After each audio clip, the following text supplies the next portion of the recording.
Welcome to Adventureland.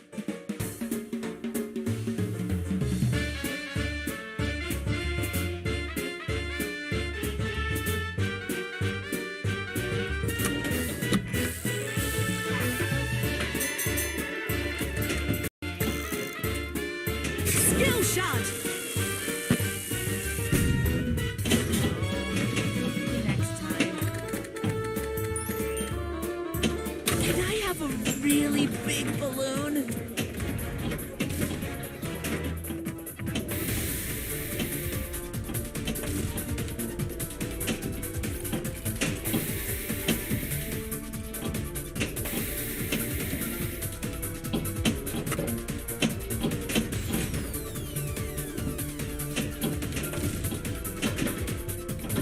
Ball lock!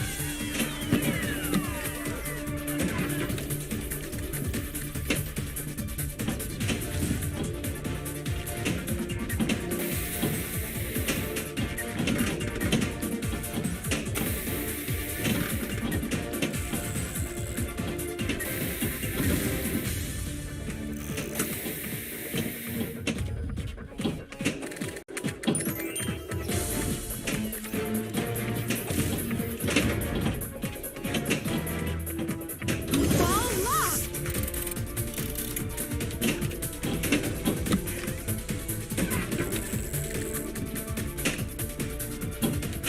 Ball locked!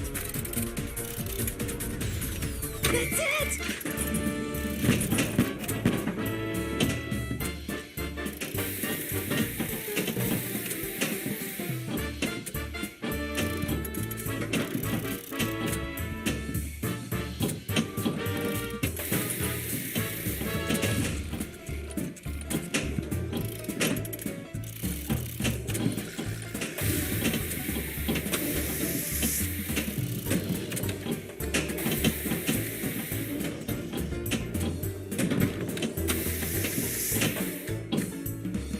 The balloon stand is restocked.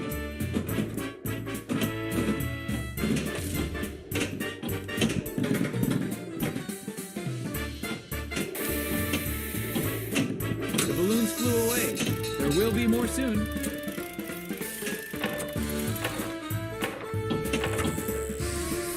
Kickback activated. The vertigo is open.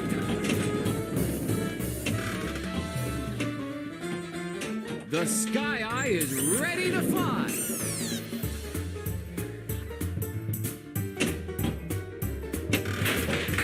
Use the flippers to launch the ball! Are you ready, sweetie?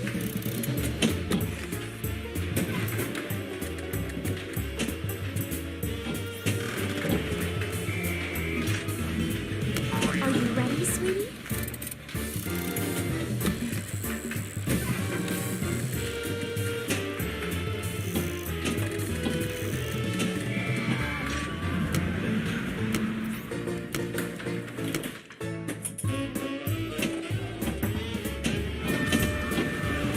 This line is so long, we'll never get on this ride.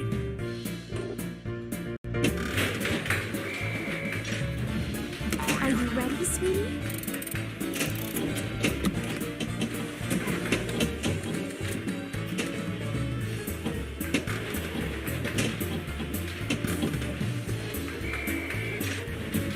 Are you ready, sweetie?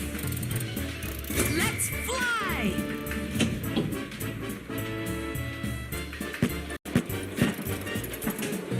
Wonderful! Awesome! Great! Awesome!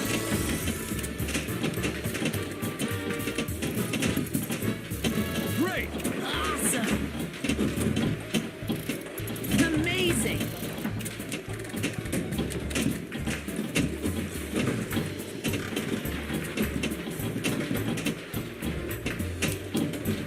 Awesome! Mayday! Mayday! The brakes are engaged. The coasters are extended.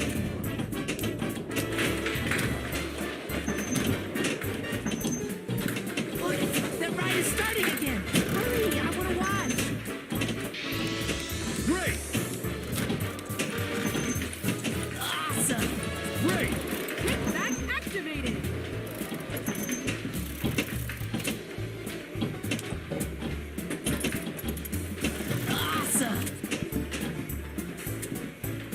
extensions are closed. Mayday! Mayday! The brakes are engaged!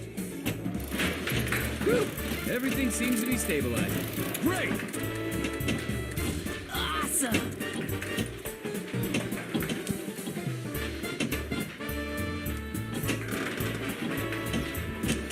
The coasters are extended. That was fun! Coming through, coming through.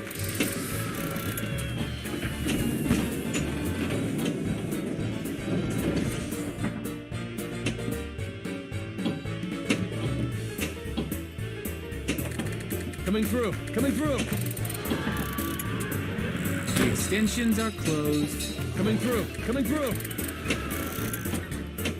Strap yourself in, sweetie.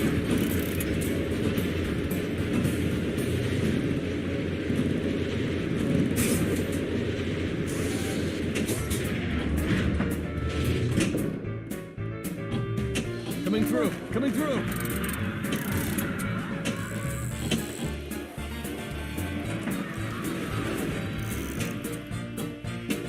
Coming through, coming through. That was awesome!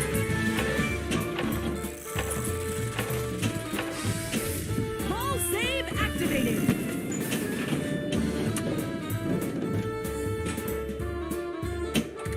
Extra blast collected.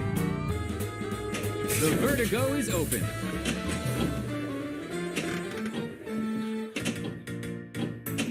Strap yourself in, sweetie.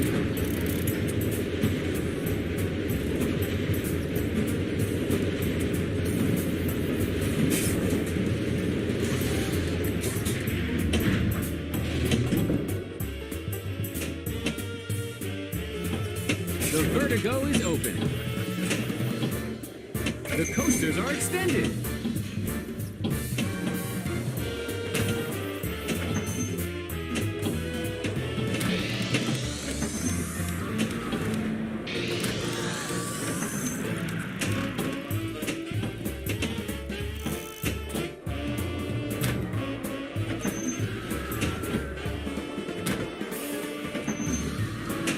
Strap yourself in, sweetie. Let's go faster!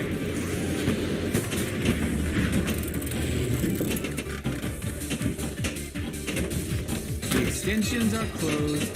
Jackpot! Be careful next time. Left hands charged! Right hands charged! Wonderful!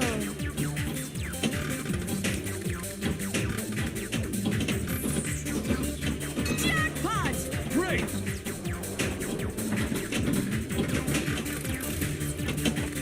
Let's go again! Please! Whoa. I'm a little dizzy, Dad.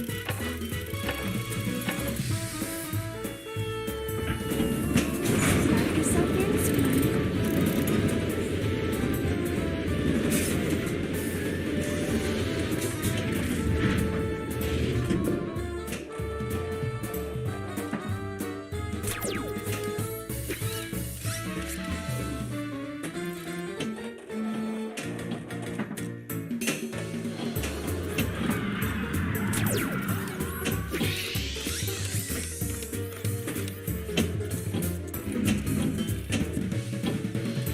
Launch the ball to a pod to collect the bonus.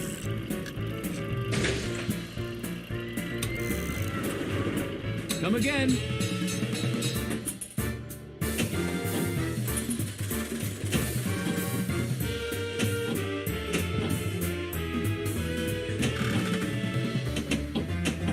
Ball lost!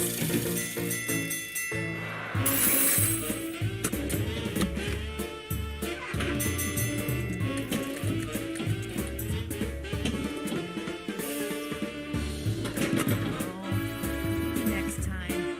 The coasters are extended.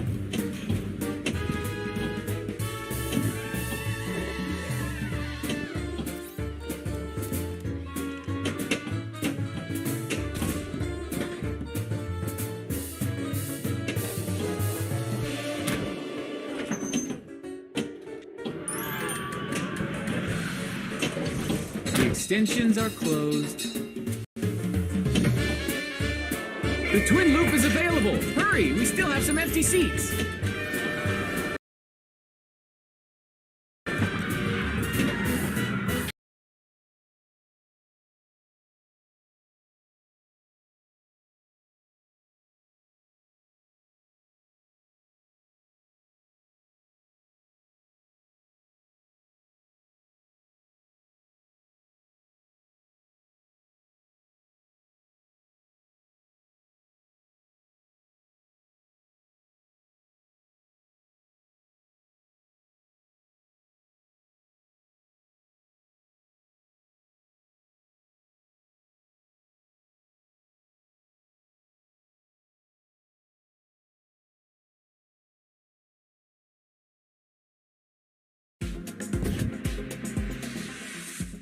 Welcome to Adventureland.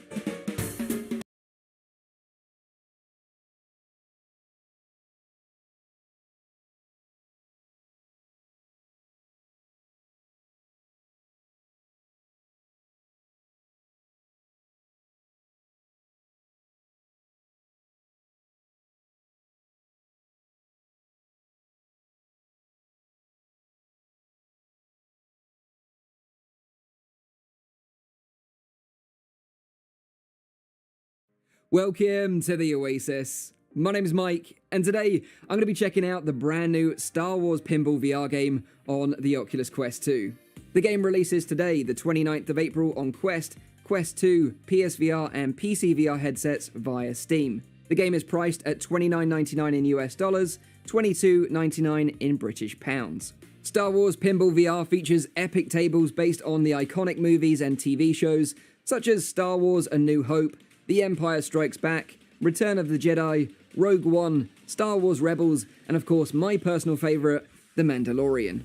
The game takes place in a customizable Star Wars fan cave which you can deck out with posters, figures, helmets, and other collectible items you unlock from playing the game. I mean, this is every Star Wars collector's dream. The game is definitely much deeper than it looks at first glance, so in this video I'll give you a tour of the fan cave, explain some of the game's different modes and features, and of course, show you some gameplay from a few of my favourite tables. I want to say thank you to Zen Studios, the creators of this game, for sponsoring this video. I hope you enjoy the gameplay, and without further ado, let's dive in. Okay, so here we are in Star Wars Pinball VR, and just check out this pad. This is the fan cave, and this is where you can store all the collectible items that you unlock through playing the pinball tables. It's so epic. I can't tell you enough how cool this is in virtual reality. I'd love to have a place like this where I could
store all this crazy memorabilia, but my wife would actually kill me, so I'm pretty glad that I've got this in VR to kind of scratch that itch.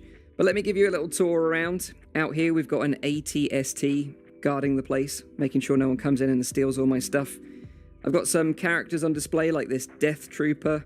You can swap him out for other characters once you've unlocked them. I really want to put the Mandalorian on display. And also, of course, the child, little baby Grogu, although I've got a little way to go yet until I can unlock him. But pretty cool that you can just completely customize this space. You can swap out the movie posters, so I can swap this Boba Fett helmet out for this kind of vintage-looking Darth Vader poster. So cool. Behind the table itself, you've got your achievement cabinet and you've got your trophy cabinet over there. They're all to do with stuff that you unlock throughout your progress whilst playing the tables. This is my favorite table, the Mandalorian table. I'll show you that very shortly. But check out this AT-AT on display here with the kind of Hoth snow base. Is it an AT-AT or an AT-AT? I'm not quite sure. I'll let you find it out in the comments below anyway. You can tell me. I'm sure there's some epic Star Wars fans that'll enjoy this and be watching the video. You've got a little R2-D2 jukebox over here where you can play tons of music from the movies.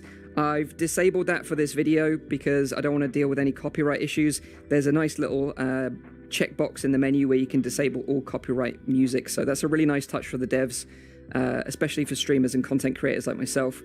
And going behind the bar here, you've got the leaderboards, so you can sign in, check out the various tables, and see who's in the lead amongst yourself and your friends, which is a cool incentive to keep sort of playing, beating their scores. As you can see, I'm number 1 right now, but the second this game goes live, that score is going to be absolutely destroyed, no question. And I just want to show you this. This is obviously Jabba on his little throne, and the funny thing is, I remember having this action figure as a kid with the throne, and you could kind of lift it up and put characters in there like they're kind of trapped underneath. It was such an epic action figure. If you remembered that as a kid, then you're of my generation, and let me know in the comments down below. But you can put some stuff out here, stuff that I've already unlocked, like this ATST Raider. So cool. But let me jump into the Mandalorian table. There's a few different game modes, and I can kind of explain them as I play. You've got Classic Mode, Arcade Mode, and Career Mode. I'll jump into Career Mode and show you the Mandalorian table. Okay, so this is the Mandalorian table, and as you can see, there is so much detail going on here. The attention to detail in all the tables are amazing. They all look incredible, and they've all got kind of little hidden mini games and stuff to unlock, so there's plenty of stuff to find whilst playing these tables, and even now, after playing it after a couple of days, I still find stuff that I've never seen before. So if we kick the table off, this is in Career Mode, and basically, Career Mode is a set number of different tables that you play in sort of a story, basically, and they've got challenges. Each individual table has a unique challenge. This one has got a 5-minute challenge to get a high score, and if you hit those challenges, which are 3 separate bars, you can unlock up to 3 shards per sort of table, and then you can use them to buy unlocks, which are force abilities and powers, which again, I'll show you a little bit later. But let's kick the table off, and as you'll see, Mando flies in. So epic. And then, of course, you've got baby Grogu in the corner there in his little basket. Wishing me luck. Thanks for the support, dude. So let's kick this off. You've got Mando's little jet engine from his ship here. And you can heat that up to fire off the ball with the A button. And then you use the trigger buttons to work the table. We can do it to manipulate some stuff here. There we go. And the really cool thing about these tables is that they follow the story of the movies, and in this case, the TV show. So hopefully I can show you some of that in this gameplay. Unlock the child, and meet IG-11 for the epic fight, which took place on one of the first episodes of The Mandalorian. Absolutely loved that show. It'll be interesting to see what they do with that in the future. Come on, we want to get the Razor Crest, not the Fire Crest, up and running. The cool thing about a lot of these tables is they've got dual flippers at the top, so you can reach higher areas.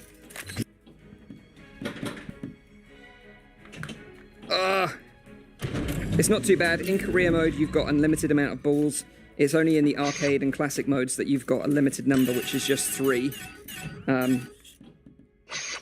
You can take as many balls as you need to complete these challenges, which is kind of nice. The crazy thing is, you can actually go inside the table, like here, and actually see it from almost like a first-person perspective from the flippers, which is absolutely nuts. As you can see, I lost the ball there. It's not an ideal way to play, but it's cool to have the option nevertheless. The other thing you can do is nudge the table. It's normally with a button press, but you can actually physically nudge it like this if you find yourself getting a bit stuck. And this is really cool. This is where the story mode starts. Chapter 1. So we've got to take down these bad guys to rescue baby Grogu. Mandalorian arrived on Vala 7, where a local named Queen helped him find a place. Yes, come on. Mandalorian. This is the way.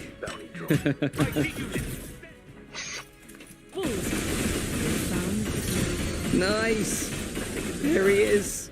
The IG unit wanted Adorable. the Little baby Mandalorian Yoda. couldn't let that happen. People get so triggered when I call him Baby Yoda. I know his name's Grogu, or the child, but Baby Yoda just sounds so adorable. Time is up. That is the first challenge done. We've unlocked a Mandalorian poster, which is pretty sweet. What I'll do now is I'll show you how to use the shards that we unlocked, and I can also show you that we can change up the poster to the one we just unlocked, which is the Mandalorian. Oh, man, that looks so freaking cool. Okay, so here you've got the Force Powers and Talents table, and basically the shards that we unlocked through playing the career mode, we can use to buy those Force Powers and Talents, and then you can upgrade them over time as well, and they can be used in the arcade mode and also the career mode as well. They can't be used in classic mode, that's just straight up 3-ball pinball. But they've got plenty of different abilities that you can use. The ones that I've chosen are slow down the game for a limited time to make a precision shot, which is going to be useful, and also take advantage of longer ball save times by using this Force talent, which is called Protect, which is going to be pretty sweet, and I can show you those in action very shortly. Another thing I just want to quickly show you is the table guide. This is super useful, so say you've got a favorite table, for example, and you want to know how to unlock the different features and mini games of the table, you can go through the table guide and it will show you exactly what you need to do to get there, which is a really nice touch because it can be a bit overwhelming at first. You're not quite sure what to do, but as you can see here, it shows you exactly what you need to do to unlock those features, which is really smart. So now let's jump into arcade mode with one of my other favorite tables, and that is The Empire Strikes Back. So like I said, arcade mode is just 3-ball pinball, but you've got force abilities. Classic is just 3-ball pinball, no force abilities or talents are available, so just keep that in mind. And then of course you've got the career mode. Let's go for it. We've got my talents and abilities selected, and let's roll. We've got Darth Vader here on the left, Luke on our right, and hopefully in this game I can show you some of the cool mini games which are available as part of this table. I really love the lightsabers in this table. So smart. What is it, gentlemen?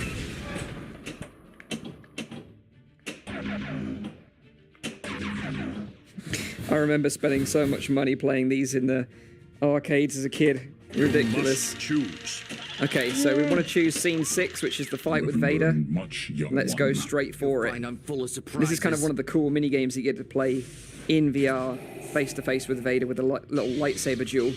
Use the bumper buttons to block his incoming attacks. The Force is with you, young Skywalker. Yes, it is. But you are not a Jedi yet. Your destiny lies with me, Skywalker. It's the A button for overhead attacks, Obi-Wan knew this to be true. which is the button you use to fire your pinball off on the table. The Force is with you, Nice. young Skywalker. But you are not a Jedi yet. Your We'll see, destiny Vader. lies with me, Skywalker. We'll see. Obi-Wan knew this to be true. The Force is with you, young Skywalker. But you are not a Jedi yet. Your destiny lies with me, Skywalker. Come on. Obi-Wan knew this to be true.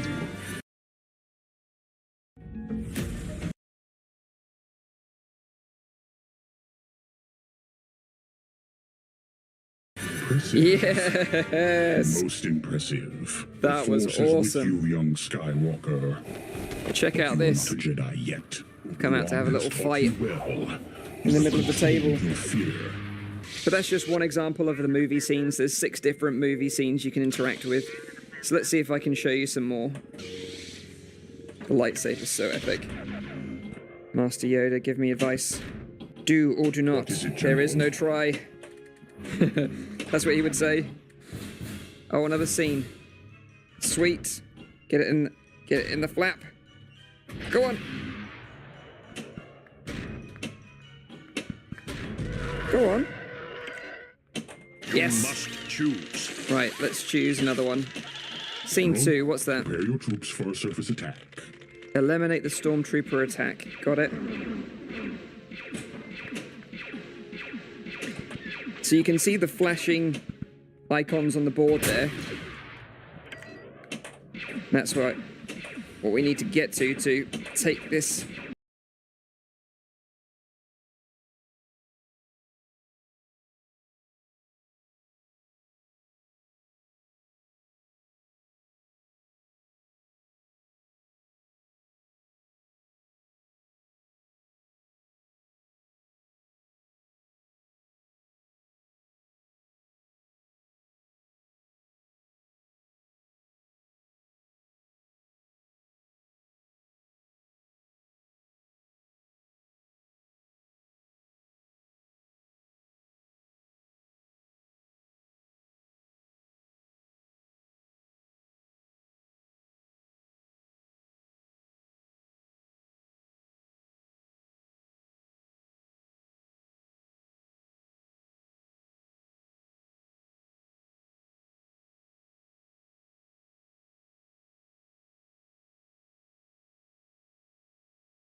the open, we weren't in a position to get a good look.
writer's such a tarnished term, you know what I mean? It's like every other guy says he's a writer, right? Like, you write a letter, you're a writer, you know? It's like, And everyone else wants to know who is that girl. what I do, that's screenwriting. Like, I encapsulate the essence of excellent film in my scripts, all right? I'm like a blacksmith with pens, all right? I'm a welder of montage. Wherever there's an ounce of power to be had, there'll be people dicking each other over. You think the Camarilla invented that? Does a writer write, or does he just, like, ink the flotsam and jetsam floating in his subconscious into a 120-page piece of film genius? But Good effort. Execution needs a little work. me? I'm, like, looking to redefine the vampire movie, okay? Like, tons of people make vampire flicks, okay, popular characters, but me, I'm gonna be doing the real deal, like, Away from jihad and the nonsense and the dangers. Just the two of us. Magic missile casting motherfucker! not only is it gonna be scary, but it's gonna be believable. It's like, hey, let's all spread hell on Earth so we can feel big and bad. Oops, I'm dead. It's not like about garlic and bats, okay? It's about vampire societies and stuff. You know, like, what would vampires be really all about? I mean, how do they blend into society without being discovered? You will do well in this new life, young one. That I can see already. Vampire the Masquerade Bloodlines is a 2004 RPG classic by the legendary developer Troika Games. It takes place in a modern fantasy setting called World of Darkness, which this wiki describes as gothic punk. As far as I can tell, it just means it's like the real world but with vampires and ghosts and shit. Does the game still hold up? Well, in some ways it does, in some ways it doesn't. Modern hardware means you'll be spending less time staring at loading screens. This was a huge problem back in the day. And thanks to years of fan patches, the game's many bugs and technical flaws were fixed. Actually, the history of fan patches for Bloodlines is fascinating. They used to be two parallel competing projects. The unofficial patch in one shape or another has been in development since 2004. It was last updated just a few days ago as I was finishing the script. But many in the community disagreed with the philosophy behind the unofficial patch. Not only did it fix bugs, it also restored cut content. And frankly, some of the restored content looked like it was removed for a reason. Bringing it back seemed inauthentic to Troika's vision. The most vocal of the purists was Tessera, who ended up creating something called the True Patch that would only concern itself with bug fixes. Personally, I never got to use the True Patch. I tried years ago, since I broadly agree with its philosophy, but Tessera's website was configured to display a racial slur based on my IP address, and the only part of the website that was accessible at the time was hosting some sort of a porn mod for a pirate World of Warcraft server. Tessera also harbored deep personal hatred for Wesp5, the person behind the unofficial patch, calling him a German subhuman and saying all Germans are alcoholics. I don't think there is any reason to use Tessera's patch, since Wesps now has an optional feature to install bug fixes only if you don't want the mod parts. What we'll be playing, by the way. Wesp's unofficial patch basic install. Let's make a character. The most important decision is the choice of a clan. Clans are vampire races, a group of kindred that shares a certain heritage and supernatural abilities. Every bloodline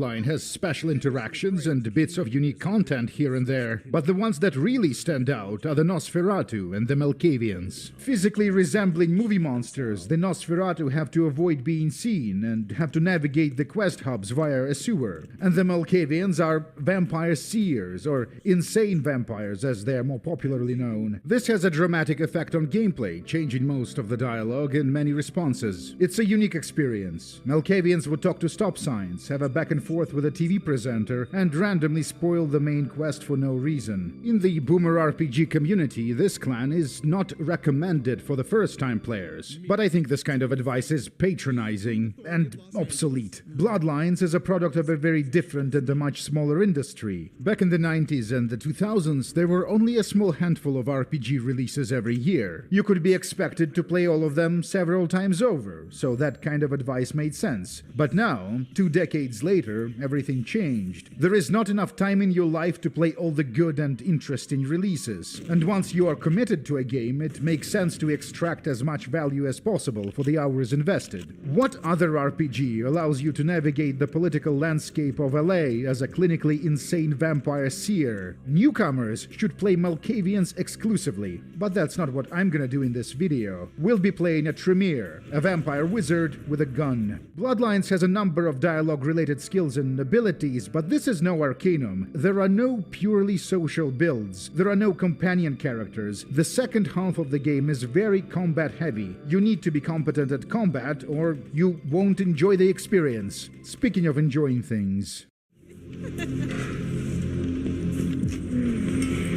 Once upon a time, somewhere in Los Angeles, a one-night stand goes horribly right and then terribly wrong.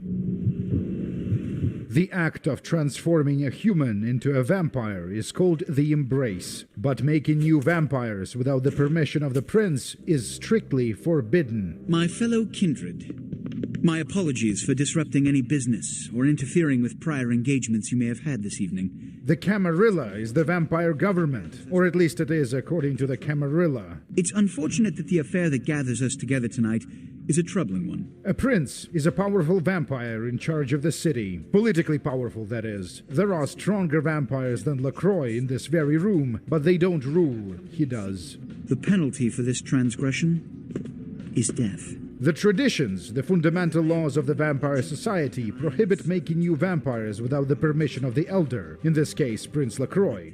Forgive me. Let the penalty commence. We never learn anything about our sire. They never speak a word. Why did they risk it all to vampirize us? Are we that good in a sack? Without a sire, most childer are doomed to walk the earth never knowing their place, their responsibility, and most importantly, the laws they must obey.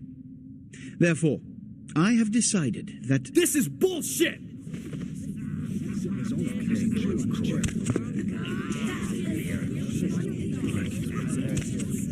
The early Source Engine facial animations can leave something to be desired. If Mr. Rodriguez would let me finish. I have decided to let this kindred live. One of the better intro sequences in the Millennial RPGs. Succinct, introduces important vampire lore concepts, and every single one of these characters will play a role in the story. I thank you all for attending these proceedings, and I hope their significance is not lost. Good evening. The prince directs us to his henchmen in Santa Monica. We exit the theater, and the adventure begins. What a scene, man! Woo-wee! Meet Jack. This is the tutorial. He is going to explain the basics. Blood is like our mana, fuel for the vampire abilities. Humans are walking, talking blood bags, but it's important to avoid draining them completely dry. Killing innocents lowers our humanity score, which is displayed on the character sheet. Lose enough humanity, and the beast inside takes over. Forget the books and the movies. Garlic is worthless. A cross? Pfft, shove it right up their ass. One of our less useful powers in action, you can tell by his aura that Jack the Vampire is a vampire.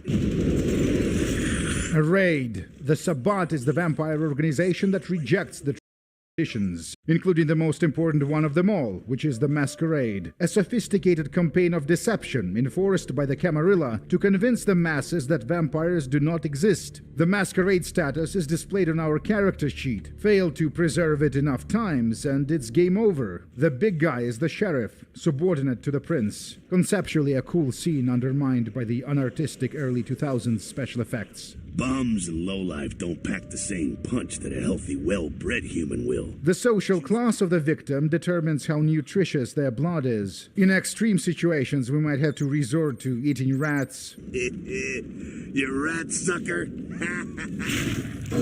The game's combat wasn't its strong point even back in 2004. The stealth mechanics are a little better. One-hit kill sneak attacks, basic Source Engine physics. You can pick up and throw objects to distract bad guys. size, a feature that is used not very often. The early game guns are kind of terrible, but once we reach mid-game and invest enough points in firearms, Bloodlines comes close to becoming a passable shooter. Well, maybe I'm being too generous. Killing in self-defense, or eating people in self-defense, doesn't reduce our humanity score. That's it, kiddo. Just like that, and it's all over.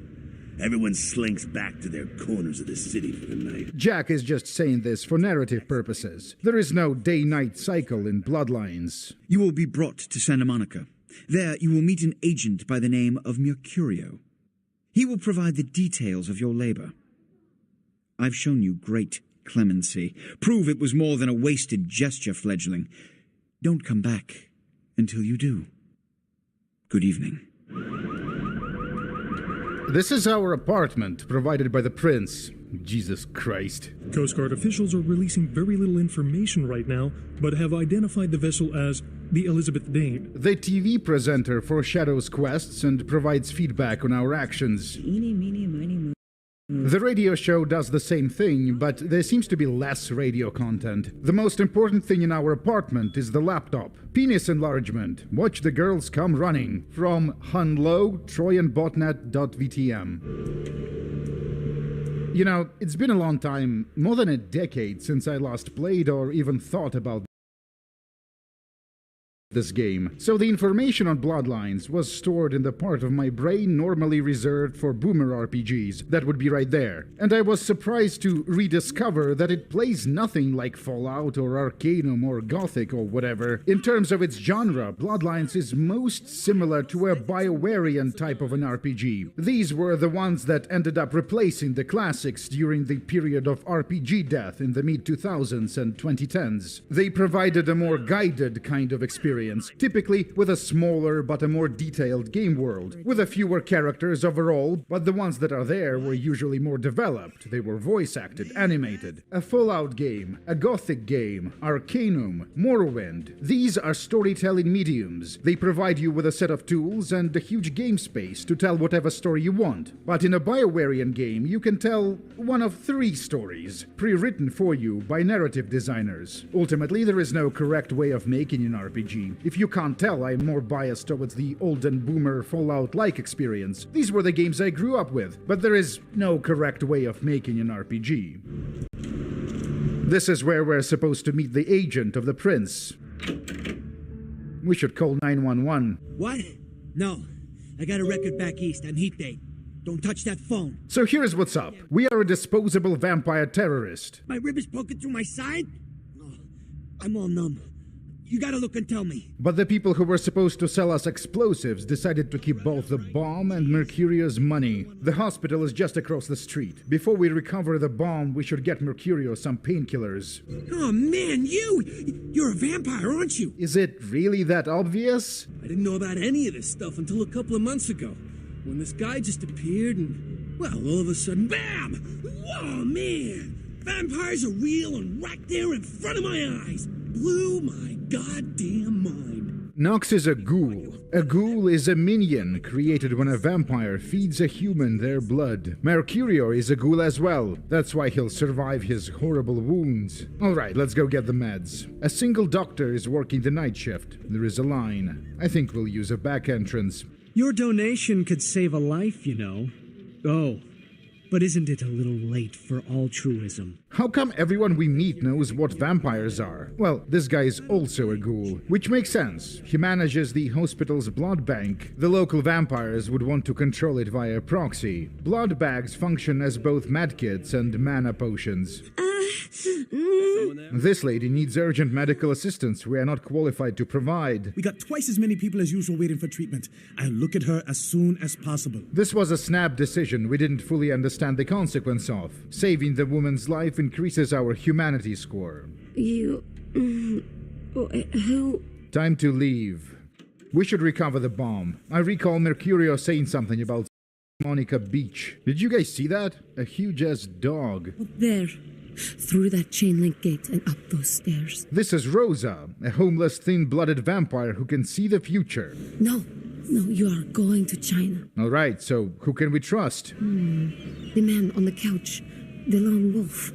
All others, tread carefully. I'm guessing the man on the couch is Mercurio. Alright, so don't rat out Mercurio to LaCroix. Got it. Don't open it. Don't open what? Thin Bloods are weaker vampires of the 14th and 15th generation. They possess only the most rudimentary vampire abilities. The community hates and persecutes Thin Bloods. Some of them are able to digest food and use it as sustenance, or even survive exposure to dim sunlight unharmed. So these are the guys who beat up Mercurio. If you try to cross me, I will fuck you. He sounds like a badass, and the voice actor does a lot to communicate this impression. But then, 2 seconds later, he gives up the explosive for free because we pass a persuasion check.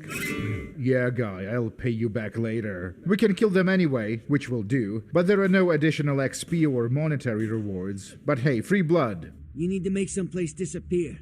A warehouse. Looks to be a Sabbat interest. A plot contrivance. We don't know where the Sabbat warehouse is. A local Nosferatu bloodsucker does, but we don't know where he is, because he is feuding with another bloodsucker and doesn't want to be found. The vampire in charge of Santa Monica is Therese Vorman, who, together with her sister Jeanette, operates a club called The Asylum. Jeanette got a body built for bedrooms. And I got close acquaintances says they conquered that territory.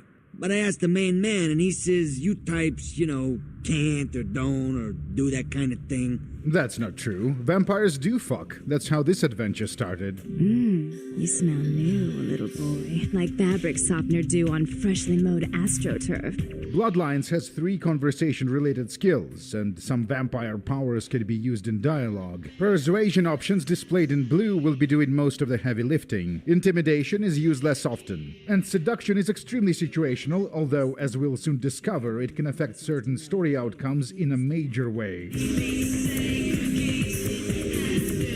The song is isolated by chiasm. If we keep dancing for a while, the other clubbies will start gathering around us. What? Are you serious? I'm aware that you can barely hear him over the music, but I want to include this guy anyway because of how well animated he is. Some of these early Source Engine facial animations still look good to this day, except for the intro cutscene with the Prince and Rodriguez. A swing and a miss, that one. Oh hey, it's Nox, the ghoul from earlier. His master happens to be the same Nosferatu vampire we're looking for. Oh man, his name's Bertram Tongue. Nox is a great character, an ex-bounty hunter, clever and professional. The rambling buffoon is a persona he puts on. We'll do his master a favor. A suspicious foreign vampire was seen in Santa Monica. A short detective investigation leads us to this warehouse. These Cainites are a curious and fragile race. They waste the gift of their immortality on petty schemes and fleshly gain. We'll have little problem making this city our own. The foreigner is one of the Kui Jin, the Asian vampires. I have drawn the attention of a newcomer, an agent of the prince. If I do not survive, let my last report state that Santa Monica is ripe for the taking. The Cathian is much more combat capable than we are, so I had to kite him around the arena and shoot vampire magic missiles. The crossbow didn't drop. I think it might in other version of the patch. It's like what they have in China instead of vampires. They also have them in America, but it will be a while till we make contact with the Kui Jin community. Not stuck-up bitch.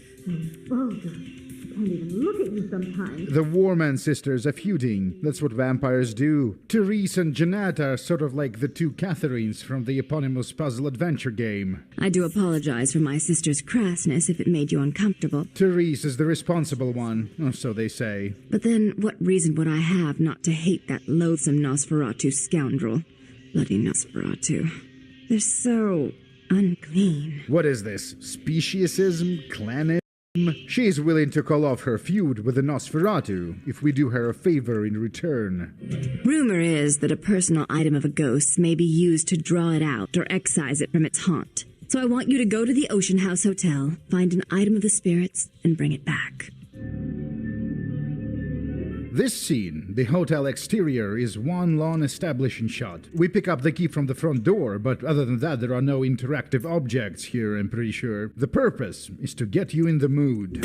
In 2004, GameSpy called the Ocean House Hotel quest the level of the year. Replaying the game almost 2 decades later, I was prepared to be disappointed. From what I remember, the sequence relied way too much on jump scares, and the special effects looked goofy even back then.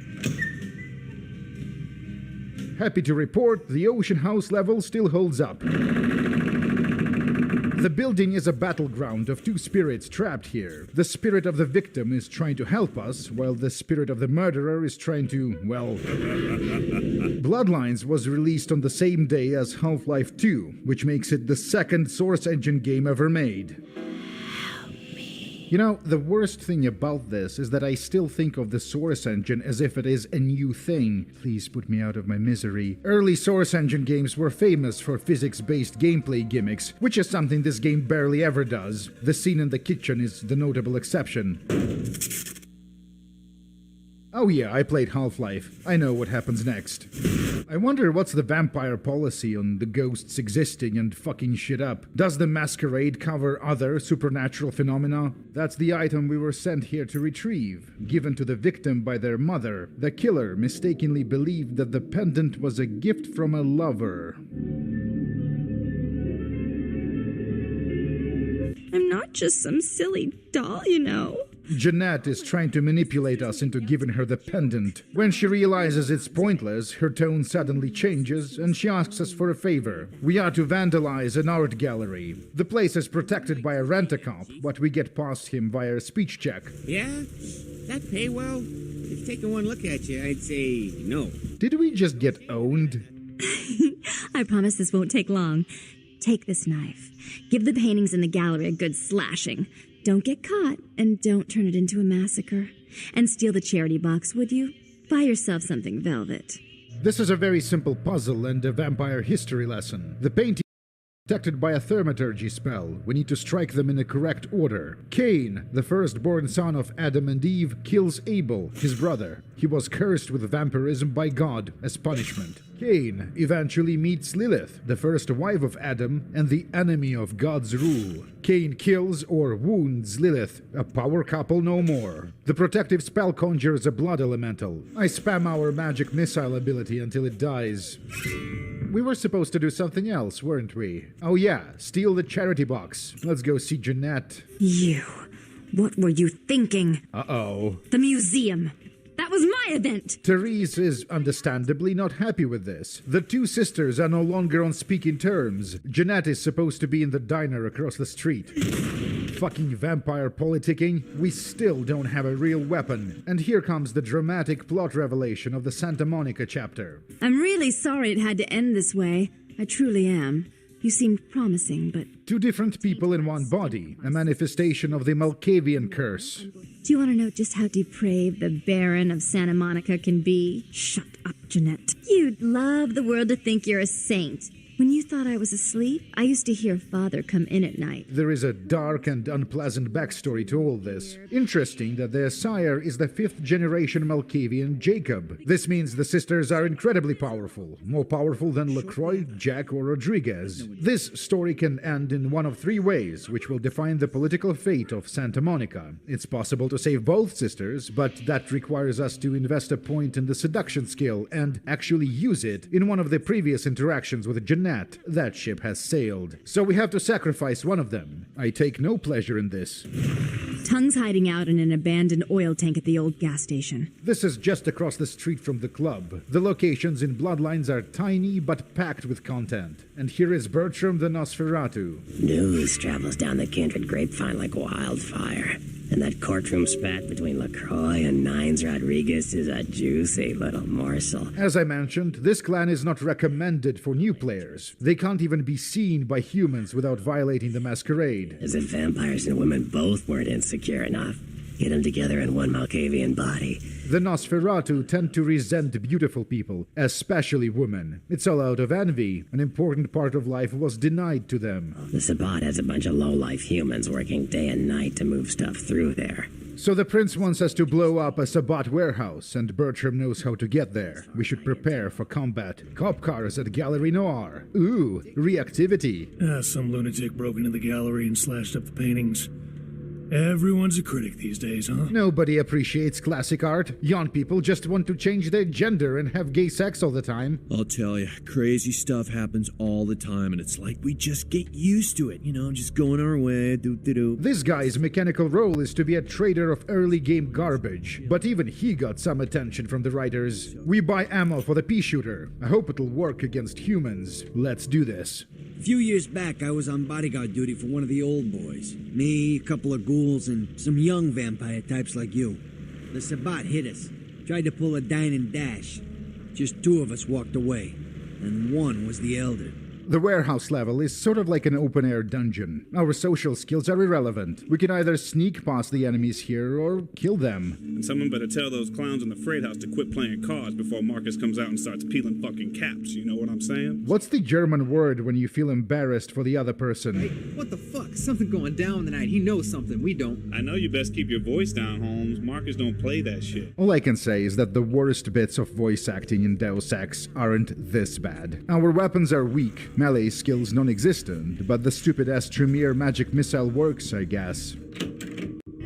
The Trance ability is a silent instant stun that works for a generous amount of time, useful for sneaking and in combat. The bad guys don't drop anything useful, so there is no real reason to murder everyone. Hell yeah, a shotgun. What was that Jack said? Now, a shotgun blast to the head. Oh, that's trouble, boy. This is what they are stockpiling in the warehouse. Explosives or munitions. The bomb is armed. We should go. The shotgun is superior to the pea shooter, but it's not really good. None of the early game guns are, just like in the other Troika game. But the guns do become fun eventually. We have something to look forward to. I remember that dog. We've seen it at the pier in Santa Monica. I see my reputation, for once, does not precede me. Beckett isn't a werewolf. These do exist in the setting, but they do look different. Beckett is of the Gangrel bloodline, animalistic vampire loners with an ability to transform into animals. Most of my contacts here report sensing something unusual in the night air. Like a sense of dread or pressure. He is a scholar of vampire history. Beckett is prominently featured in the tabletop RPG. We shall, I'm certain, meet again.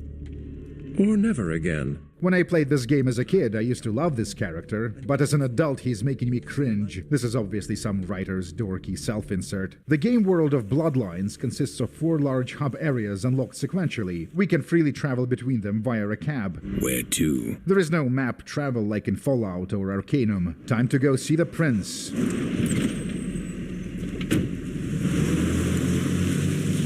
Beckett warned us that something like this might happen. Camarilla, fuck. Boys, I think we could all use a little entertainment. Those of you sitting in the first few rows will get wet. Whoa, don't break the fourth wall. Son of a bitch! Leave. And once again, Nines Rodriguez, the leader of the LA Anarchs, saves our unlife. Trouble sure seems to like you. Good effort. Execution needs a little work. You look like shit.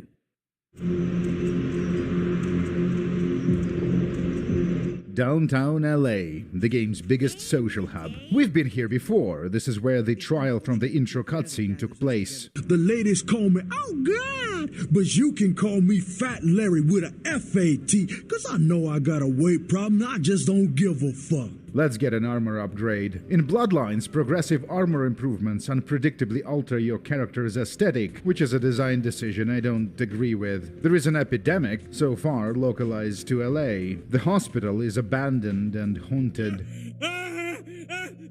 Good thing we are something of a specialist on evil spirits. You may address me as Pisha.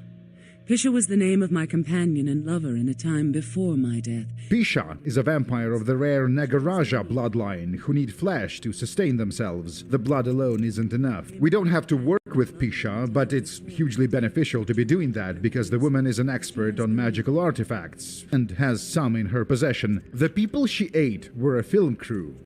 The man escaped. He is hiding in his apartment. Holy shit, you suck! Haunted LA my ass! Even if there is such a thing as ghosts and shit, there is no fucking way a goddamn werewolf could be hiding in Griffith Park. A joke? A joke, right. Oh, real funny. Oh, you got me good. I'm going to hurt some people very badly. It's just a prank, bro. If a man walks into a tiger's domain, it may result in his being devoured. I wonder if vampire veganism is a thing. The blood can be bought from willing donors, but I suppose it's harder with body parts. This old-looking building is the stronghold of the clan Tremere in LA. A clan of spellcasters, the Tremere are extra secretive and extra disliked. I have been looking for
Planet Alcatraz is a 2006 RPG in which a Soviet boomer explains what other races are really like and what the woman's role in society is. Consider this to be a content warning. There is no millennial RPG more politically incendiary than Planet Alcatraz. This video is more or less safe, but when you see Flowey from Undertale show up in the corner of the screen like this, it means something fucked up is about to follow. The reason it's unknown to foreigners is because, well, the original is almost entirely written in untranslatable Russian prison jargon, and the English version is supposedly very heavily censored. You just know it's going to be an experience when a game starts with the lead writer walking to the camera to explain himself. Welcome to the video game Planet Alcatraz. The game is masterfully created based on a book I wrote. The book is about the difficult fate of the Special Operations Brigade Deadhead, best commandos in the galaxy. The game is also about these wonderful people. The man in front of you is Dmitry Goblin Puchkov. He is responsible for this game and for about half of the Russian online culture. Born in 1961 in Kirovograd, mother worked in a school for the disabled. Father was a Soviet instructor of the North Korean army. Dmitry was drafted in the military in 1980, drove a truck, became a sergeant. During the following turbulent period, he found employment as a taxi driver, blacksmith, locksmith, plumber, electrician, dog handler, librarian, assistant driller, engineer hydrogeologist, and a Xerox machine salesman. In 1992, he became a cop, claims he read the Gulag Archipelago by Solzhenitsyn and wanted to see if it was all true. Puchkov changed a number of police-related professions. First, he worked with police dogs, then in a prison, and then as a criminal investigator. A journalist wrote an article critical of cops, calling them goblins in police coats. Puchkov took this as his online handle. When I said he invented half of the Russian online culture, that was barely an exaggeration. Puchkov ran and still runs one of the first blogs in the Russian internet. He translated foreign movies, wrote for early gaming magazines and websites. His specialization were boomer shooters, or as they were known back then, shooters. Quake was the favorite game. He wrote a lot about multiplayer tactics, early esports, about Team Fortress. Not this Team Fortress, not this Team Fortress, this one, the original. Puchkov authored several books, became a YouTube pioneer, and here is Goblin a month ago in a Zwastika event. That's the story so far. Given the trajectory, we could see President Goblin at some point, so it makes sense for us to examine the art he makes. Planet Alcatraz is a role-playing game. As you complete the mission, you get to visit exotic places, meet colorful characters, and shoot them if you so wish. The game's story is non-linear. The consequences of words and actions might surprise you. Be careful. Understand that the game's events take place in a very peculiar place, a prison planet populated with scum, rapists, murderers, cannibals, and racists. This garbage doesn't respond well to humane treatment. You'll have to be uncompromising and tough. We are a member of the sabotage and reconnaissance group Upir, which means a vampire or a ghoul in Russian. Seaman Silence is a prison planet somewhere on the periphery of our vast star empire. The planet's named after a really existing federal prison in Moscow. The Imperial Intelligence received word that the inmates are secretly assembling a starship. Our task is to infiltrate the planet undercover, posing as prisoners, find the location of the illegal starship, and destroy it. This is what hyperspace travel looks like. The Empire is incredibly technologically advanced. The protagonist of the game is a soldier called Kaban. As a man in the service, he doesn't just fuck around doing whatever. He executes the order given to him. Kaban the Space Marine is a true internationalist. He equally hates moral freaks of any shade of skin color. The name means boar in Russian. We can tweak the appearance sliders here, but no matter what we do, Kaban will be distinctly Kaban-shaped. The RPG system is a dollar store Fallout. The Imperial weapon skill is kind of like the energy weapons in Fallout 1 and 2. It's meaningless to take it early, but the Imperial weapons are powerful late-game items. I select Thieves bravery and melee as Kaban's preferred skills, as is recommended by any guide. Nobody will leave unsatisfied, irrespective of race and nationality. Kill them all!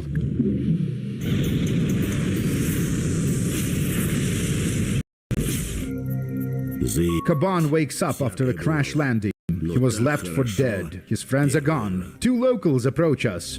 Sweet white man, come alive. Me love a live white man better than dead. What be your name, princess? Planet Alcatraz plays kind of like an Infinity Engine game, although for the first half of the experience, Kaban will be adventuring solo. We won't reassemble our Space Marine squad until much later. I make Kaban gather potatoes. It's important to do this since the other notable difference between this and an Infinity Engine game is the potato-based combat system. In battle, the single most important variable is the number of healing consumables we have in our inventory.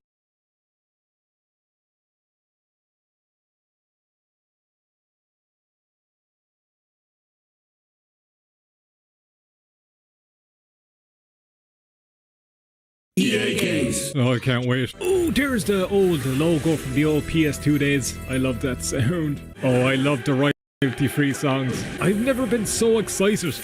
A sports game. Does this count as a sports game? I don't know, maybe. Welcome to Harry Potter and the Quidditch World Cup. We're in Japan. That's where anime's made. You know, you watch anime from right to left. Oh, and there's a big ice stadium. That looks a lot better than Hogwarts. He's dead. He just got concussed. Sorry, bud. Your team lost, by the way. Imagine dying and your team losing anyway. His face was really scary when it went up close. There's the wizard card. I want them all. Oh, you're just going to play the exact same song again. Fair enough. Get me into the action. Oh, we have so many options. We have inventory. I can't wait to see. What's in fucking inventory? There's Neville's Remember All. I need the Remember All to find my toad. Oh, it's your saving system. It's very clever. Let's just go into a good old exhibition match. Oh yeah, and you could be teams from other countries like the USA, Japan, Germany. Is there Ireland? Is there Ireland? Do you have Ireland in this game? Ew. The Toad of Ireland. I'm going to be the team that no one expects us to be. I'm going to be Gryffindor, and we're going to play against Slytherin. No one was expecting that. Oh yeah, I'm going to be playing this with a keyboard too. Can't feckin' wait. There's a player too if your friend also brought over his old PS2 gateway keyboard. There's loads of stuff I haven't unlocked. I need 50 wizard cards. I didn't even collect 10 in my entire time of playing Chamber of Secrets. No hope I'm going to get 50. We're in a recession. Wizard cards aren't very common anymore. We can play summer or winter. They're the only maps I've unlocked, but we have Hogwarts. Let's just jump in. Hello, this is Lee Jordan coming. Lee, you legend. Look at the audience. They're gagging for a bit of Quidditch. They're gagging for the quaffle. Thanks, Lee. I got a feeling we're going to see a classic game here today. For fuck's sake, they brought on me. I'm actually a commentator. That was a really bad Irish accent. I didn't like that at all. There's Draco with his big white eyes. I don't like those. We're gonna play loads of Quidditch. There's Madam Turner and Hooch. Give me the ball. Give me the ball. Give me the ball. Did we miss the ball completely? No one got the ball. She's so strong and methodical. What? The fuck? Even I can understand like really thick Kerry Irish accents, but what the fuck did he just say? Even I can know the turtle. Your man Lee Jordan next to him on the mic is like, Seamus, are you alright? There we go, we got a goal. Nothing of it. Fuck you, Slytherin. I have 10 Gryffindor points. I don't know, I forget the name of it. Another goal. Why not? Oh, for fuck off. They're actually pretty good. There's only like 2 controls in this whole game. It's just pass and shoot. That's it. Anyway. Oh, fuck off. They're good at defending. She's got such a great desire. That was brilliant. I can't understand the Irish fella. For fuck's sake. I'm not helping the stereotype. She's got such a great desire. That was a beautiful move.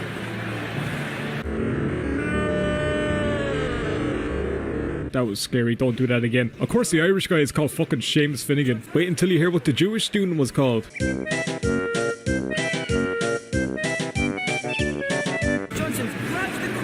Oh, I got the quaffle. See, I knew it's called a quaffle. I've gotten many a quaffle in my time. Anyway, we're fucking destroying him. Is Quidditch World Cup the only game I'm good at?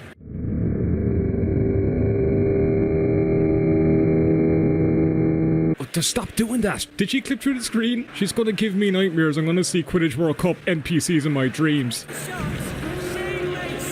Imagine having sleep paralysis and you see that face. I'd be afraid. I'd be petrified. I'm winning, by the way. This is brilliant. I love when I'm winning. Oh, I like her. Your lips weren't exactly syncing up with your voice, but you have good moves.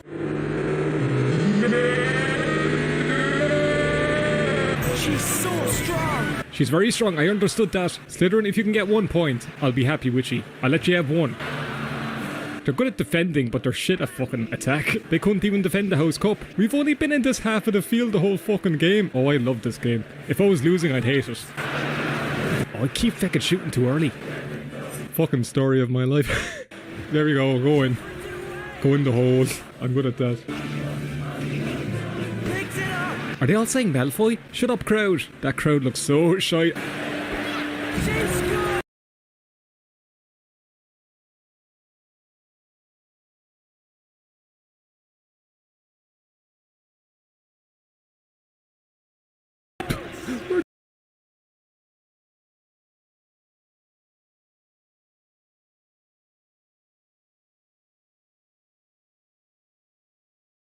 Destroying them. How much can we win by? It's up by 80 points a lot. Have any of you ever seen Quidditch in real life? It's just a bunch of guys running around on brooms on the floor. It's brilliant. Juicy! Did you just say juicy? You can't say juicy, they're kids, man. Over your fucking... Oh, okay, give me that back. It's just so good. It's just so good. That's actually my voice. Oh, don't show those again. The kids are scaring me. That's horror film shite. They should make a horror movie that's just based on old PS2 models and make that the villain. You'd fucking clean up. The team are so confused. The team didn't even know what way to go there. Oh, I'm having the most fun of my life playing Quidditch World Cup. I wish I could swear in YouTube titles, because if I could, I would absolutely call this video Quidditch World Cup is still so fucking good. Who had any doubt? He's got such a safe pair of hands. He's got such a safe pair of hands. Should Irish people be saying that? I don't know. Anyway, destroying him. Is there difficulty? It's just this one girl carrying the whole team. Can you switch players? I don't care. This is the only game I'm fucking cracked at. Quidditch World Cup. Shoot. I'm better at Quidditch World Cup than I am the actual Quidditch in the Harry Potter games. When do I catch the snitch? Do we even need to? We're winning already. I'll be honest, I completely forget the rules to Quidditch. If they catch the snitch once, do they just win? That's how it worked in the movies. Their lips aren't syncing up with their mouths at all. They were synced up pretty well in Prisoner of Azkaban on PS2. Oh, this game has such charm. The music and everything. How long does the game go on for? I've just been destroying them for like 10 minutes straight. Anyway, in the goal. Does it go up to 200? I just feel bad for him now. I think I found my game. Watch out, fellas, in the comments. Oh, it's actually easy. Oh, it's actually very easy. Fucking the game's piss. There's Hogwarts in the background. Get out of the way of Hogwarts. I want to see it in all of its pixel glory. Has anyone seen Snitch? Has Slytherin even seen the other side of the field? They've only been in defense this whole time. Had they even gotten past the line once? Okay, I think you get the point. We're winning. I don't know how much the score goes up to. Anyway, we're gonna go into the campaign. I feel bad. I was fucking ruining him. Put that on Pornhub. Irishman ruins Slytherin. Don't do it, stop, don't do that. Go to Hogwarts to learn the basics of Quidditch and compete for the Quidditch Cup. I know how to play Quidditch. She thinks she's going to tell me how to play Quidditch. Now that you're here, you can choose which of the 4 house teams you'd like to take through to the Quidditch Cup. Harry, stop sticking that nimbus in my face. And if you're successful in these challenges... If I'm successful, he says. Harry has had more dialogue in this one tutorial than he has in the whole library of Harry Potter games. Over to you, Wood. Right. Harry, your fingers look like they're gonna fucking cut through me. Quidditch is enough to understand. There are 7 players on each side. Do you think I don't know how to play? This ball's called the ball. This game still looks pretty good, besides the crowd. I'm keeper for Gryffindor. I have to fly around our hoops and stop the other team from scoring. And you're very good at it. Stand back. Do I physically stand back? Okay, I'm gonna get up from my chair and I'm gonna stand back. To do it, Jess. That was shite. Oh, Jesus. I didn't know this was fucking baseball. It's unfortunate to announce that ball just hit Jenny outside the stadium as she was leaving. We'll always remember Jenny, I think. Your box is floating, but I know it's a magic school and all that, but that's fucking reality breaking. The keeper guards the goalposts. I know what a keeper does. What's he gonna tell me next? You have to score goals to win. Because whichever seeker catches the snitch wins his team an extra 150 points. 150 points? The snitch is overpowered. I hate the snitch. I know why it's added, because if the snitch wasn't there, it'd just be soccer on brooms. If the team you select does manage to win the Hogwarts Quidditch Cup, you'll be awarded a ticket to this year's Quidditch World Cup. Awarded a ticket. I bought the game. I better be left in. Stop sticking your wand in my face, Harry. Did this game come with 3D glasses? It just points the fucking broom outside the screen. We could be Parry Hosher. We could be Mako Dralfoy. You could be him. I don't know. Does anyone know who he is? No? Does his mother know he's here? No? And you could be Mulan. Let's get down to business to throw lots of quaffles. Congratulations on choosing Gryffindor.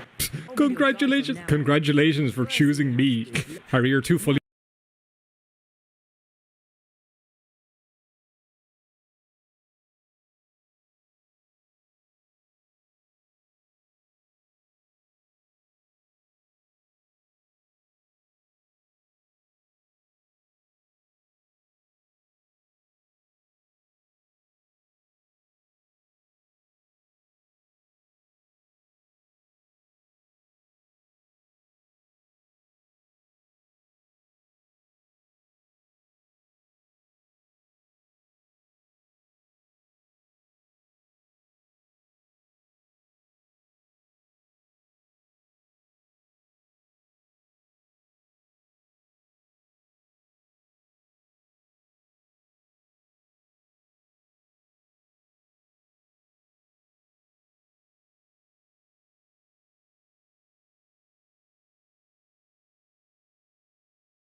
yourself. Let's go meet the rest of the team. There's more talking in this game than feckin' Skyrim. Leash it up. Okay, so passing, shoot, seeker. The seeker is pure overpowered. 150 points. You saw how long it took me to get up to 200. And you can just catch the snitch and it's 150. I'm gonna teach you about hurling. So in Irish hurling, if you hit over the goal, it's a point. And it's worth 1. And if you hit into the goal, it's worth 3 points. So in Quidditch, hitting it through the hoop is worth 10 points, but the snitch is worth 150. I'll pick you. I'm Angelina Johnson, and I'm Angelina Johnson. Team record 159. Is that ours? You'd be lost without me. Are these a bunch of mini games? Oh, they are, aren't they? Controls passed.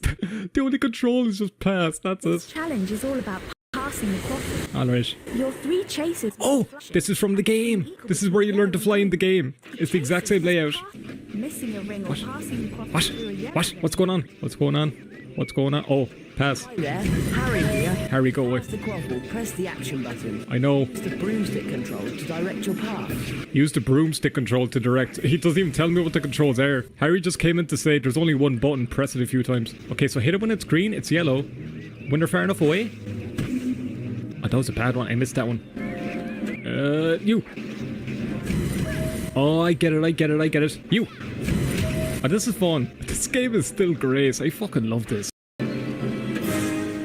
You should have caught that. I didn't throw it late. He caught it late. What is it with PS2 games and feckin' ring challenges? Okay, I failed. Wow! My score looks like a set of stoplights. 1 Quidditch card 1. Can I look at the card? Save and continue. You know I'm saving. I'm gonna play this later when all of you leave and you don't get to watch. Haha. I'll just be sitting here alone playing this, so it won't be interesting. The more cards we win. I'm trapped in a card, help. I like Pixel Hogwarts and the Pixel Crowd and the Pixel Mountains and the Pixel Trees. Harry looks good. You'll also find hints on how to win more cards. That's fucking talking my ear out. You have a card, you won it. Great, move on.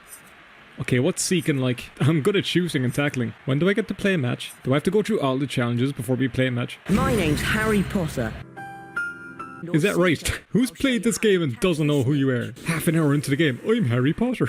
Is that fucking right, but? Catch. Boost. Great. Catch the golden snidget. I thought it was a snitch. This is what the Harry Potter games were all about on PS2. A golden snidget has escaped from a snidget reservation. What's a snidget? Because I'm a seeker, I've been asked to catch it. This is a good opportunity to learn about... Oh, it's a bird? I don't want to be that close behind Hooch, I'll be honest with you. Oh, look at this! It's the exact same layout as Chamber of Secrets on PS2, like outside. I love it though. Use the action button to give yourself a speed boost. Okay, I like this. Grab that snidget. Snidget sounds like a slur. I'm just being honest. You fucking snidget. It does. How's it going, snidgets? Welcome. That wasn't that bad. That was kind of easy. I'm fucking flying at this game. I'm brilliant. Don't mind the ring challenge from earlier. Don't mind that. Okay, so tackling and shooting next. My name's Katie Bell. And I'm a VHI healthcare member. My house challenge involves learning to tackle and to shoot at Katie Bell. Your eyes are so wise. Does anyone in this game blink? Edgar Clogs is the ghost in question. and he's been hanging around the Quidditch pitch for as long as anyone. I wish I could play Quidditch in heaven. That'll be me when I die, just stealing balls from Quidditch players. If he's a ghost, how do I tackle him? Tackle Edgar. Take the ball from him and throw it. How do you tackle a ghost? I like these challenges, they're very creative. Where's Seamus Finnegan? I need to hear Seamus' voice and everything. And the shoot button when you're in... There, did it.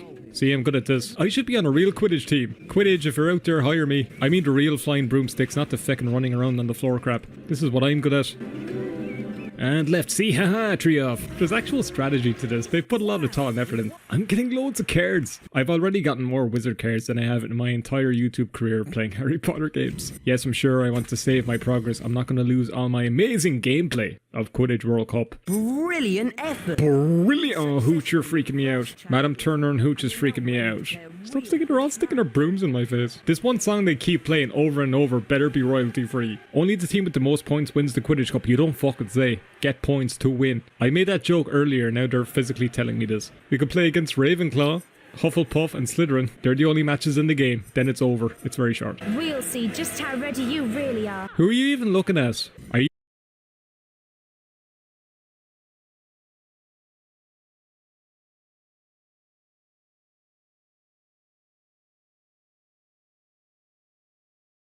I found it. I can't believe I actually found it. I also can't believe I got it working, but we found it. The Elder Scrolls Travels Shadowkey. This is a long video in the making. We're finally gonna try the Elder Scrolls game that everyone has forgotten about. Besides Blades. And Oblivion on PSP, I guess. But we got Shadowkey. I don't care. I'm happy with Shadowkey. The hoops I had to go through to get this working. So first of all, I had to dip into the monster, which is N-Gage emulation. Yeah, I know. And that didn't take me forever to get working. I'll tell you that much because there's not many useful videos on it and all the videos lead to dead links. So if you don't know, the N-Gage was like Nokia's foray into the mobile gaming landscape. Yes, that's how we Irish people pronounce Nokia. We pronounce it Nokia, which is actually the right way to pronounce it because the Irish are always right. So you're probably wondering, was the N-Gage very successful? Well, no. Alright, so this is being recorded while I'm editing this, but I found ads for the N-Gage and what is even going on? The ad campaign for the N-Gage is one of the most baffling promotions I've ever seen for a console ever. Look at this. Are you ready to have a threesome in the back of a cab? This is where I left Kate, Lucia and Michelle begging for more. Nokia N-Gage. Are you ready to give someone a good beating on the subway? What is this ad campaign? I've never seen this before. I had to put this in because what the fuck, Nokia? There was games made especially for this system. There was a Crash Bandicoot game which I really want to check out. There was Tony Hawk's Pro Skater, and for the topic of this video there was an exclusive Elder Scrolls game made for this platform, The Elder Scrolls Travels Shadowkey. So The Elder Scrolls Shadowkey is a lot better than I was expecting it to be. It honestly was. It was pretty fun to check out. Like there's a character creator, you can choose different classes, it's like this 3D world. It was a lot better than I thought it was going to be going into it. Now I am going to link below the N-Gage emulator that I used, but in terms of the N-Gage BIOS files and the games themselves, you're going to have to go out and get those for yourself because I can't share how. I know YouTube, I told them they'd have to look for it themselves. I know. Do you want a cup of tea? What do you mean you don't drink fucking tea? So now we're going to get into a bit of gameplay for the Elder Scrolls Shadowkey, see what the game is like, see what it is actually controlling it on my PC, trying to emulate phone controls. This is going to be fun. I actually can't wait. Let's pokey poles go to the balls. I'll see you in the game. Oh, N-Gage Nokia. Bethesda Softworks. TKO. Is that wrestling? I don't know. It's playing Morrowind music. Not that I'm complaining, by the way. War comes to Hammerfell. I think that's where the game takes place. For War of Magic. Royals in the Shadows. I've never seen that word, royals. I'm gonna pretend I know what that word means. It means you're a nice fella who will like and subscribe. I'm only joking. I hate saying that. Press any key to start. I'm already lost. Okay, so what I'm gonna do is I'm gonna quit the game because I can't be bothered now. I'm only joking. What's in the options menu? There's sound. Bump up that music. Morrowind music. We'll get that louder. Those are the controls. Move forward. Thanks. Mute when in call. Oh, it is a proper N-Gage and everything. Okay, I don't know the key to go back. I'm actually lost. I'm lost in the options menu already. Oh wait, there we go. I did something. Let's just get into the game. Let's get into the Shadowkey experience. So we can create our own character, which is pretty cool. I was not expecting this at all for the mobile game, although all you're doing is essentially picking a class. It's kind of like other Elder Scrolls games when you can't be bothered making a class, so you just pick one. So you can be a thief, stealthy and crafty. You can be a sorcerer. They know magic stuff. Or you can be a spell sword. They know magic stuff and will stab you. You can be a rogue. They can dodge Viper out of the way. These noble warriors are able to use the heaviest weapons and armor. That sounds good. I like when big mace and big hammer goes burr. Oh, we can pick our own race and everything, and Imperial isn't here. I'm actually happy to hear that. Wood Elf, Redguard, Nord, Khajiit. What do the Khajiit look like? Ah, the Khajiit look alright. That's not too bad. They look like cats. I don't know what I was expecting. There's the Argonians. We might just be an Argonian. Apparently the female Argonians just have a bit of rags on their ears. That's how you tell they're female. Ooh, the Breton females just look like high elves, and that guy looks like he's about to cry. That guy is so sad that he was relegated to the Elder Scrolls Shadowkeep. Why does he look like he's crying? That's my face when I realise we'll never get a game as good as Morrowind. Anyway, go back. The Dark Elves actually look more like Dark Elves than the Elder Scrolls Blades. What do the High Elves look like? They look like High Elves. Okay, let's be Argonian. I like them. They're cool. I'll be you. I'll just be called Engage then. That's her name. Engage. Done. Finished. Start the game. Let's get into the journey. Here we are into the game. It's all 3D and everything, and it barely took 2 steps and it's giving me pop-ups like a true Elder Scrolls game. Alarm. My alarm is just telling me alarm. Thanks. You spooked me. It's like writing boo. It freaks me out. Your village is under attack. Take the dagger and the healing potion from the chest. If you could use spells, that's great. Okay, so it's giving us a bunch of tutorials. We used the numpad essentially for our controls, and look at this. This is all proper. Pick up the blaze scroll. How do I pick things up again? It's 3, isn't it? I got the blaze scroll. I got 1 spell. Healing potion, dagger. Let's take that. Oh, would you look at this? I think it's 5 to attack. There we go. For a mobile game, this is great. Like for the Engage, like that system. I knew this game was a special one to cover. To perform a combat action, press key 5 to switch to another available weapon, or if you have a spell, press 0. I have a spell scroll. Iron Dagger, I'm pressing 0 and it's just giving me that. Okay, we have no other spells. First go to the temple. The temple is on the hill by the wall just south of your home. Find your way there. Beware. You're in for a scare. Some of the bandits, rats blocked the way. I'll take care of them. Any tactical advice? Rats are low on the ground. Press key 8 to look down. When I tested out this game, it looked down for me. Yeah, like it automatically looks down for you. I like that. It's better than having to look down manually. Did you hear that dagger fall? I got a rat eye. Okay, rat's eye. Okay, I'll take that. I'm hitting the enemies more often than you would in Morrowind, so it has that over that game. I like the vibe. Open door. Open, let me in. I'm here to steal your Pringles. I went, oh, it's just all rats. I didn't know we were on a Fighters Guild quest. I like that bag of XXX. That's the cereal I have in the Marinin. Did I kill the rat? Or okay, he's dead. Alright. This is dope though. If I had this on a phone as a kid, I would have loved it. A tougher opponent is between you and the temple. You might want to have your dagger ready. Is there a save system? I pressed exit and there's no save, so let's hope I don't die and go all the way back to the beginning. Hello. You're not even looking at me. Are you gonna attack or not? Okay, look down manually. Sometimes it looks down for you, sometimes it doesn't. Examine that. 9 gold pieces. Not bad. Can I go in here?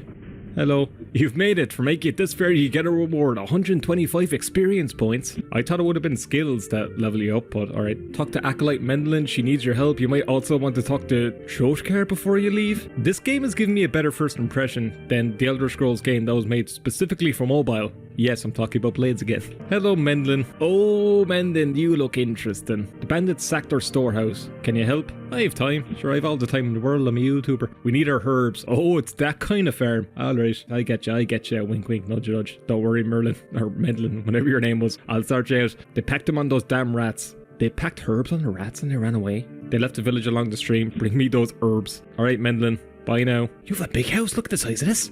Look at that, don't worry sir, I'm here to get your herbs back. Is this like a church or something? Is it a shrine? This is weird, I don't like this. And you're all smoking herbs that are attached to rats. Acolyte Mendelin has put her fate in you. Blessings on your hunt for our herbs. Thanks, priestess. Okay, so Mendelin's a woman. Guess it. I'll get your herbs back. The guys that stole your herbs probably got high themselves and just attached the herbs to the rats and let them have a race. Hello, Gravel. Your name's Gravel? Gravel Hrothgar. I wish that was my name. Those bandits have infested my shop with rats. And you want me? Like in general, do you want me? Do you like Argonians? Kill the rats, thin the swarm outside the shop. I will open my shop to you. I'm on it. Don't worry about that. I'll kill those rats. This is dope. I like Shadowkeep. There's not much gameplay of this game online. Like, there's not much at all. Wait, which house is yours? It's not that one, right? Scat. There are more rats to be bested. Thanks for caring. Okay, is this your house? He might have told me where his house was. I think I'm just going to find the rats with the herbs on them. That sounds a lot more interesting, to be honest. That's the noble quest I want to go on. We need to exit out and go by the stream, I believe. There's a stream outside town. That's what we need to find. Oh, there's more rats here. Bye, rats. Well, I do need the guy's shop to be open. I kind of do want to save my progress, so is there any way to do that? Oh, you're attacking me from behind. I don't like that at all, Alright, we've killed rats. Ooh, I used the healing potion even though I didn't mean to because I wanted to save. Okay, I have no idea how to bring up a menu, so again, we just have to hope I don't die. You've slain 8 rats. Oh, okay. Meet the merchant to collect your reward. I thought I had to like kill rats in his house. I probably wasn't reading the quest. There's a lot to take in with the Elder Scrolls Travels. Did I explore this place? I didn't realize he meant just kill rats around the place and not like in his house or something. I'm enjoying this. This is cool. I like the Elder Scrolls Travels. Where are you? Oh, he's inside the shop now, are you? There you are. Hi, Gravel. You got the besties. Nasty bit of work. I could open up my shop. For opening a shop, 400 gold. Give me stuff. Ooh, I can buy bludgeons, I can buy clubs, I can buy a glass throwing knife. Iron broadsword, I kind of want the broadsword. The longswords is a bit out of my price range. Or a steel broadsword, that's out of my price range too. I could sell some stuff. How much are potions? 61 gold, I'll buy one. I'll buy just one. There we go. This is great for a phone. You could buy muffins and everything. Sell stuff. Iron dagger's only worth 13. Great. Rat's eye, that's worth a bit. Great, you can have that. Okay, still have enough for the broadsword actually. I have plenty of money. There you are. Can I buy one more health potion? My good man. Buy that. Thank you. Let's go into our inventory. Iron dagger. Okay, there's the map screen. That's pretty cool. Won't feckin' hit anything while you're inside here. Oh, here's the inventory menu. Alright. Broadsword. Equip that. There we go. Exit out. Good lad. Wait, is this the broadsword? There it is. It fits in the hand all snugly. I honestly don't know how to save, but look, we're just gonna roll with